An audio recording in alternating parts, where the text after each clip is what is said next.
இறந்தவர் கண்கள் தானம். லாஸ்பேட்டையில் இறந்த முதியவர் கண்கள் அரவிந்த் கண் மருத்துவமனைக்கு தானமாக வழங்கப்பட்டது. புதுச்சேரி லாஸ்பேட்டை அரசு ஊழியர் குடியிருப்பை சேர்ந்தவர் ராமசாமி, வயது 70.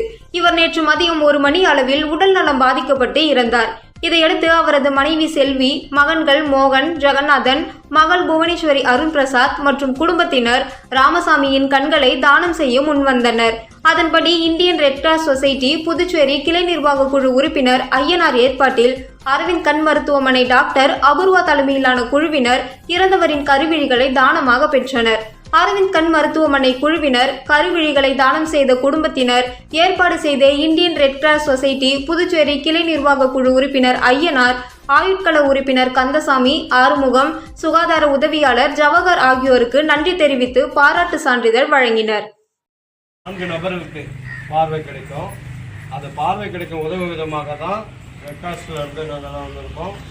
மேடம் அபூர்வா மேடம் அரவிந்த் மருத்துவமனையில் வந்து வீட்டுக்கே வந்திருக்காங்க. அதிக விழிப்புணர்வு தேவையில்லைனாலும், ஏன்னா மருத்துவம் சார்ந்த குடும்பமாக இருந்தாலும் அதிக விழிப்புணர்வு தேவை. அந்த விழிப்புணர்வு இருந்ததன் காரணத்தினால தான் சரியான நேரத்தில் கொடுக்க வந்தீங்க. அந்த இறந்த ஒரு 6 மணி நேரத்தில் கண்களை தானமாக கொடுத்ததுனால 4 பேருக்கு பார்வை கிடைக்கும்.